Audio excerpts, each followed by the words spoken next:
En el Pacífico colombiano hay una voz que muchos niños aprenden a temer.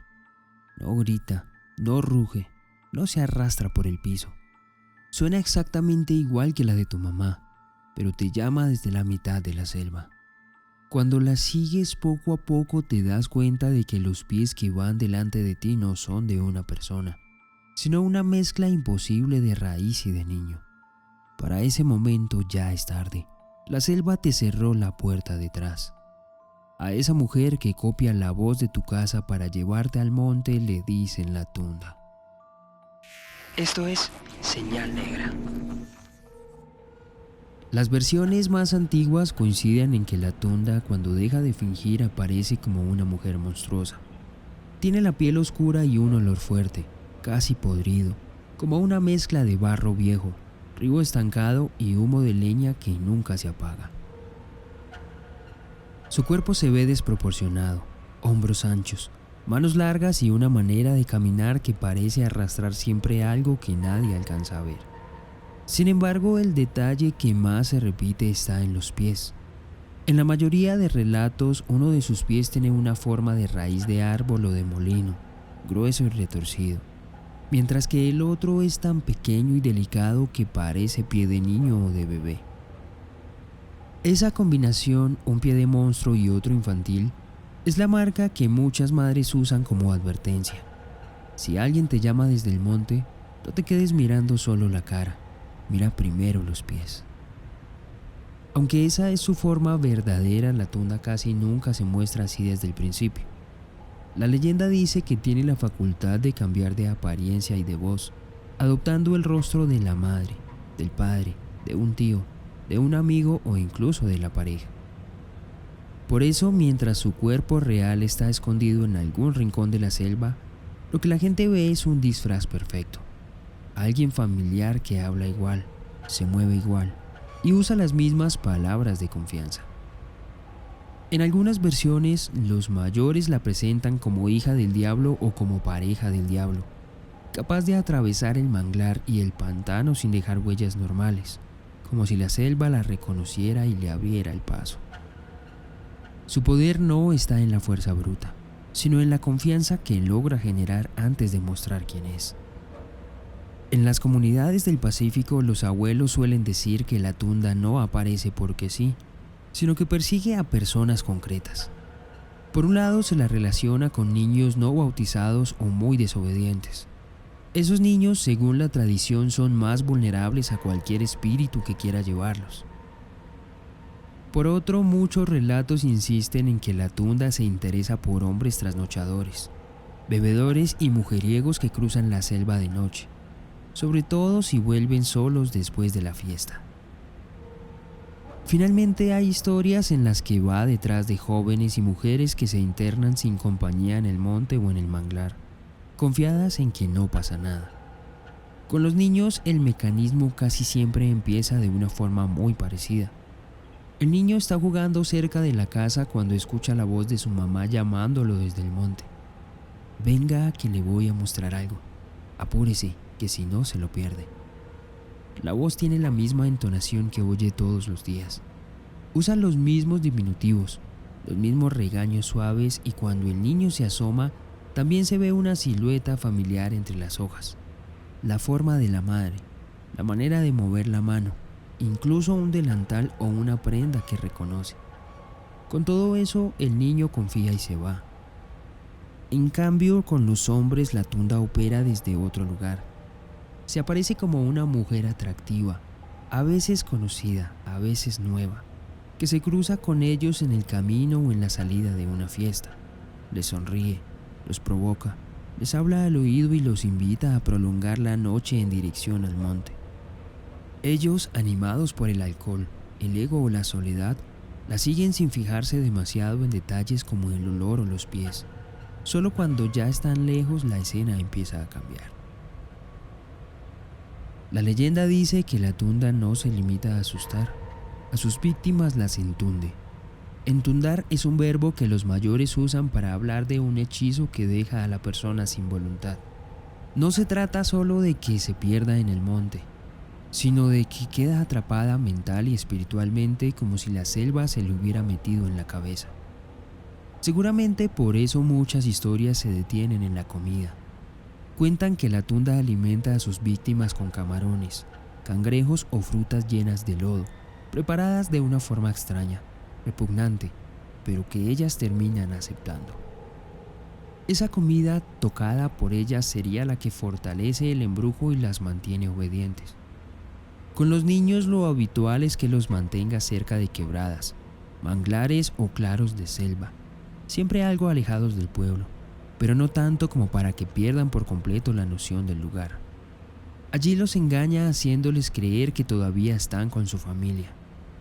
En varios relatos, cuando el niño es rescatado, cuenta que su mamá le cantó, lo arrulló y le habló con las mismas palabras de la casa. Solo que esa mamá nunca salió de la cocina durante horas. Con los hombres la gente describe un proceso diferente. La tunda los agota, les chupa la sangre poco a poco o les roba la fuerza, hasta dejarlos pálidos y temblorosos.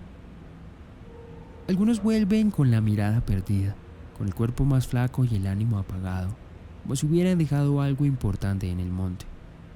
A partir de ahí hay quienes no vuelven a ser los mismos. Se quedan viendo hacia la selva aunque estén en el pueblo. Se sobresaltan con ciertos sonidos. Evitan caminar solos de noche como si todavía escucharan una voz que los llama desde adentro. En Tumaco y en muchos otros pueblos del Pacífico las historias sobre la tunda no se cuentan como cuentos abstractos, sino como cosas que le pasaron a alguien que todos conocen. Una de las más repetidas habla de un niño que desapareció por varias horas. Estaba jugando frente a la casa cuando de repente escuchó la voz de su mamá que lo llamaba desde el monte. La madre estaba ocupada adentro, pero el niño no lo sabía. Reconoció la voz, se asomó y vio entre las ramas una figura que se parecía a ella. Entonces, sin avisar, se fue tras esa sombra. Cuando la familia notó que el niño ya no estaba, empezó a buscarlo por los alrededores. Lo llamaron por su nombre, revisaron patios y caminos cercanos, pero no encontraron nada. Al ver que pasaban los minutos y no había rastro, organizaron una búsqueda más grande. Se sumaron vecinos y parientes y entraron al monte siguiendo la costumbre, haciendo ruido. Llevaron tambores, reventaron pólvora, dispararon escopetas al aire y mientras tanto rezaron y dijeron el nombre del niño en voz alta una y otra vez. Según la tradición, ese escándalo rompe el hechizo. Finalmente, cuando lo encontraron sentado junto a una quebrada mirando al agua, cuando le preguntaron dijo que había estado con su mamá, que ella lo había llevado a ver la selva y que le había dado una comida rara que no supo describir. La madre real, sin embargo, nunca había salido de la casa. Ese detalle es el que convierte la historia en advertencia y no solamente en anécdota. Otra historia conocida habla de un hombre famoso por trasnochador y mujeriego. Siempre volvía solo de las fiestas, cruzando caminos entre la selva y la orilla del río, convencido de que nada podía pasarle. Una noche, según cuentan, se encontró con una mujer muy hermosa en el camino. Ella lo saludó como si lo conociera de toda la vida. Le tomó del brazo y lo acompañó mientras caminaban. Entre risas y susurros lo fue guiando hacia un sendero cada vez más oscuro. Él, medio borracho, no se dio cuenta de cuándo dejó de ver las luces del pueblo. Lo siguiente que recuerda es despertar en la casa de un familiar, 2 o 3 días después, flaco, con ojeras y con una sensación de vacío enorme. No supo explicar dónde había estado ni qué había hecho. Solo repetía que escuchaba una voz que lo llamaba desde el monte. Los vecinos, en cambio, no tuvieron dudas. La tunda lo agarró y lo soltó cuando ya estuvo cansada de él. La tradición insiste en que el hechizo de la tunda no se rompe a solas. Se necesita comunidad. Para rescatar a alguien entundido, los familiares y vecinos deben entrar juntos al monte, haciendo todo el ruido posible. En muchas versiones, esa lista incluye tambores, pólvora, disparos, gritos, rezos y hasta cantos específicos. El objetivo es claro: desorientar a la tunda, obligarla a soltar a la persona que tiene y empujarla de vuelta a la oscuridad.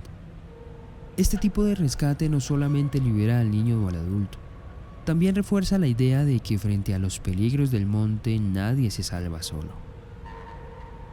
Investigaciones sobre el mito de la tunda señalan que esta figura reúne elementos afrodescendientes, indígenas y coloniales.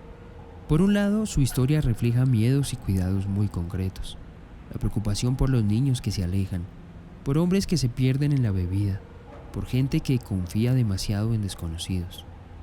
Por otro lado, la tunda forma parte de la cosmovisión afro del Pacífico, donde selva, espíritus y familia están entrelazados, y donde los límites entre el mundo visible e invisible se sienten más cercanos. Estudios sobre Tumaco han demostrado cómo esta leyenda funciona como mecanismo de control social. Ayuda a que las familias cuiden a sus hijos, que los hombres moderen ciertos comportamientos y que la comunidad mantenga respeto por el monte.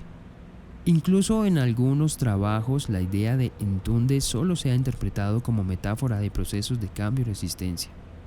Una forma de nombrar cómo ciertas experiencias transforman a las personas y a los territorios. Así, la tunda no es solo un monstruo que asusta, sino también un lenguaje compartido para hablar de cuidado, peligro y memoria. En el Pacífico colombiano el nombre de la tunda sigue apareciendo en cuentos, canciones, obras de teatro y conversaciones de fogata. Para algunos es apenas una leyenda que sirve para asustar niños. Para otros sigue siendo la mejor forma de explicar por qué ciertos caminos no se deben tomar solos y por qué algunas voces, aunque suenen familiares, merecen sospecha. Mientras haya historias de niños que siguieron una voz conocida hacia el monte y de hombres que regresaron distintos después de una noche de fiesta, la tunda va a seguir caminando junto a la gente del Pacífico. Ahora quiero saber de ti. ¿En tu región también se habla de la tunda o de algún espíritu que imita la voz de la familia? ¿Te contaron historias de gente entundida o de alguien que jura haber visto ese pie de raíz y ese pie de niño? Déjalo en los comentarios y lee los de los demás, porque ahí aparecen detalles que no salen en ningún libro. Si te gusta escuchar estas historias mientras manejas, cocinas o haces alguna otra actividad, búscanos como Señal Negra en Spotify, Apple Podcast y Amazon Music. Ahí estamos, para que nos lleves a donde sea que vayas. Esto fue Señal Negra. Suscríbete y activa la campana. La próxima señal ya está grabándose.